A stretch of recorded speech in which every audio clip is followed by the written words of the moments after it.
listening to Sarah McCoy, and this is Session 5 of Stress Management, a weekly podcast on biblical character traits that help people cope with difficult trials. I've been a Bible teacher at Owasso First Assembly in Owasso, Oklahoma for 40 years, and I love the way that God's Word shows itself practical to today, time after time. In this fifth installment, we will examine the role of endurance in stress management. This time, as it is demonstrated in a New Testament story from the life of the Apostle Paul, and then affirmed in verses from both the Old Testament and New Testament. I'm sure you remember the Apostle Paul. He lived from about 5 to about 67 AD. His original name was Saul, and he was from Tarsus. Saul, by the way, means asked for or prayed for. He was from the Jewish tribe of Benjamin. He was multilingual, a well-educated Pharisee or lawyer, very zealous and religious man. He was single, and he had the trade of being a tent maker. He was also strongly persecuting Christians, as he did not believe that Jesus was the Messiah, until that fateful day on the road to Damascus when he had a vision and decided to convert to Christ, and God called him to become the famous missionary to the Gentiles, after which he established several churches around Asia Minor. His life was very difficult and stressful and full of persecution after his conversion, however, and in 2 Corinthians 11, verses 24 through 8, he summarizes some of the things that he had to go through. He says, 5 times I received from the Jews the 40 lashes minus 1.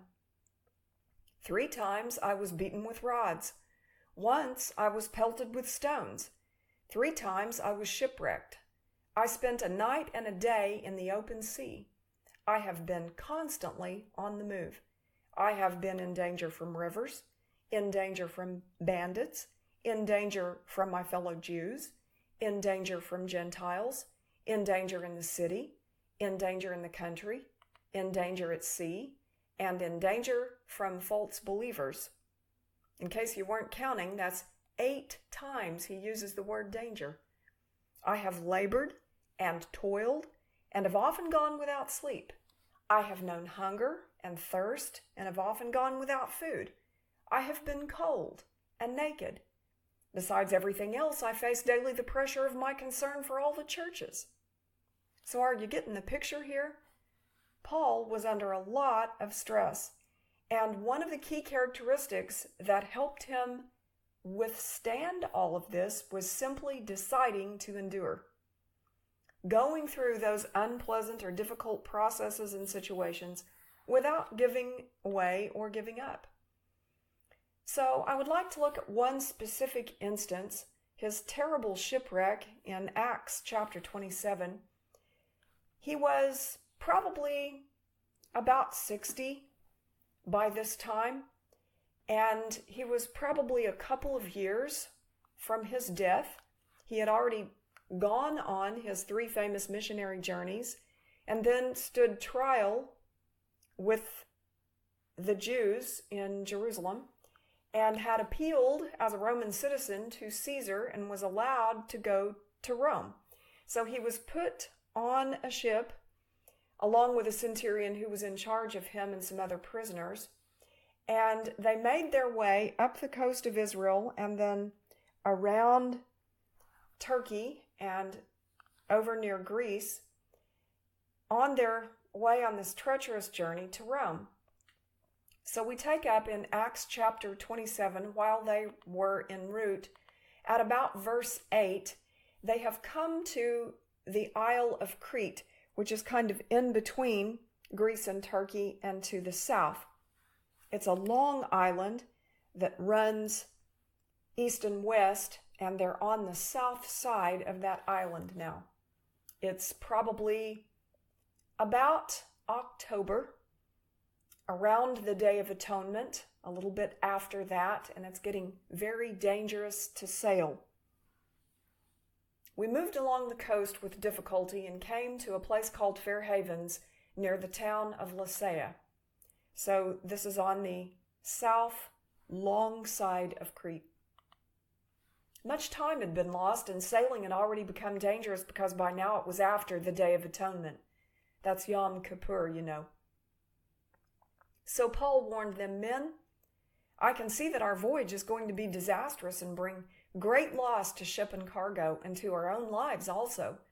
But the centurion, instead of listening to what Paul said, followed the advice of the pilot and of the owner of the ship. They were pushing because they wanted to make money. Since the harbor was unsuitable to winter in, the majority decided that we should sail on, hoping to reach Phoenix and winter there. Well, Phoenix was a little bit further to the west on the south side of this long isle of Crete. This was a harbor in Crete facing both southwest and northwest. So even though it's on the south side, there is a little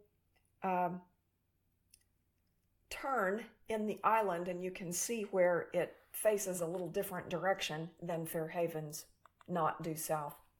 When a gentle south wind began to blow, they saw their opportunity, so they weighed anchor and sailed along the shore of Crete. Before very long, a wind of hurricane force, called the Northeaster, swept down from the island. The ship was caught by the storm and could not head into the wind, so we gave way to it and were driven along. As we passed to the lee of a small island called Cauda, we were hardly able to make the lifeboat secure, so the men hoisted it aboard.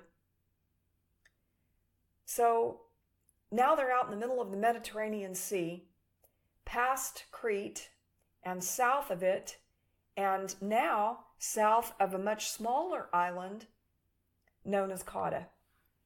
Then they passed ropes under the ship itself to hold it together. Because they were afraid they would run aground on the sandbars of Syrtis, they lowered the sea anchor and let the ship be driven along. So if you can picture this in your mind, the waves are high, the winds are howling, it's probably raining torrential rains. The people are having to endure this rocking boat that's not like a big cruise ship of today with its means to steady itself. They are probably terribly sick. They're afraid that the ship is going to break up, so they're trying to put ropes underneath it to hold it together. They're also afraid that they're going to run aground, which would mean the ship would splinter into a bunch of pieces. And they have really no control at all. We took such a violent battering from the storm that the next day they began to throw the cargo overboard. On the third day, they threw the ship's tackle overboard with their own hands, when neither sun nor stars appeared for many days. And the storm continued raging. We finally gave up all hope of being saved. Well, that sounds like a stressful situation to me. Giving up hope? After they'd gone a long time without food, Paul stood up before them and said, "Men, you should have taken my advice not to sail from Crete. Then you would have spared yourselves this damage and loss." I guess he just couldn't resist saying, "I told you so." "But now I urge you to keep up your courage, because not one of you will be lost. Only the ship will be destroyed. Last night, an angel of the God to whom I belong and whom I serve stood before me and said, 'Do not be afraid, Paul. You must stand trial before Caesar. And God has graciously given you the lives of all who sail with you. So keep up your courage, men, for I have faith in God that it will happen just as he told me. Nevertheless, we must run aground on some island.'" So God's going to bring them through, but they are going to have to go through this very difficult and stressful trial. I almost picture, as an analogy, the way a person might feel if they weren't very crazy about going on a roller coaster ride, but they got talked into it. And then they get on and it's too late and they're strapped in and they're starting to leave and they're really regretting that they're going. So how do you cope with that? Well, you tell yourself, this isn't going to last forever, and I'm going to hold on and brace myself and get through it. And that's really what these people were doing on this ship that had 276 souls aboard, as we will find out shortly. They were told by Paul that it was going to be okay. Faith rose up in their heart enough to think that God really had spoken to Paul, and now they were just going to make the best of it. On the 14th night, we were still being driven across the Adriatic Sea, when about midnight the sailors sensed they were approaching land. So here they are, trying to do their job in a low-tech age. They took soundings and found that the water was 120 feet deep. A short time later, they took soundings again and found it was 90 feet deep. So for a sailor, this means you're getting closer to land and you'd better be careful. There aren't any lighthouses. The wind is howling. There's no moon. There's no stars. And so they're absolutely sailing blind. And at any time, they could run into rocks and the ship could be lost. Fearing that we would be dashed against the rocks, they dropped 4 anchors from the stern and prayed for daylight. In an attempt to escape from the ship, the sailors let the lifeboat down into the sea, pretending they were going to lower some anchors from the bow. Then Paul said to the centurion and the soldiers, "Unless these men stay with the ship, you cannot be saved." So these guys were certainly not willing to put the welfare and safety of their passengers first, were they? They were going to sneak off and try to save their own skins. So the soldiers cut the ropes that held the lifeboat and let it drift away. So the wind's still howling and they're probably yelling at each other, and I can see the soldiers taking out a long knife and cutting through that rope, and the sailors watching with dismay as the lifeboat fell and then drifted away. Just before dawn, Paul urged them all to eat. For the last 14 days, he said, you've been in constant suspense and have gone without food. You haven't eaten anything. Now I urge you to take some food. You need it to survive. Not one of you will lose a single hair from his head. After he said this, he took some bread and gave thanks to God in front of them all. Then he broke it and began to eat. So he's trying to get them to do the practical thing. They're weak, they're sleep deprived, and they desperately need some nourishment and some energy before they get into the shipwreck that's coming. They were all encouraged and ate some food themselves. Altogether, there were 276 of us on board. When they had eaten as much as they wanted, they lightened the ship by throwing the grain into the sea. So they've already lightened the ship of its cargo. That must have been a terrible sacrifice. Wouldn't that make you just sick if you were the owner of the ship and you were hoping to make some good money, doing some transport, and you had to throw all of that stuff in the sea, and now you've got these big barrels or big trunks full of precious food, and you're hoisting that into the sea too, desperately trying to lighten the ship. When daylight came, they did not recognize the land, but they saw a bay with a sandy beach where they decided to run the ship aground if they could. Cutting loose the anchors, they left them in the sea and at the same time untied the ropes that held the rudders. Then they hoisted the foresail to the wind and made for the beach. But the ship struck a sandbar and ran aground. The bow stuck fast and wouldn't move, and the stern was broken to pieces by the pounding of the surf. Imagine the sound that must have made when it began to crack, and all of that wood started to splinter and tear apart. The people must have been utterly terrified. It's not like they had inflatable lifeboats, and it's not like they even had life jackets on. They were simply hoping to find some broken piece of wood that they could grab onto, and I suppose that many of them could not swim. And it was cold, and it had been raining, and they were probably shaken like a leaf. The soldiers planned to kill the prisoners to prevent any of them from swimming away and escaping. Okay, we'll add that to your stress. Here's Paul, one of the prisoners, and now the soldiers have turned on the prisoners, and they're just before running them through with a sword. But the centurion wanted to spare Paul's life and kept them from carrying out their plan. he ordered those who could swim to jump overboard first and get to land. The rest were to get there on planks or on other pieces of the ship. In this way, everyone reached land safely.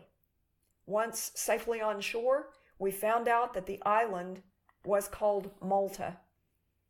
Malta is south of Sicily, which is, as you know, just south of Italy.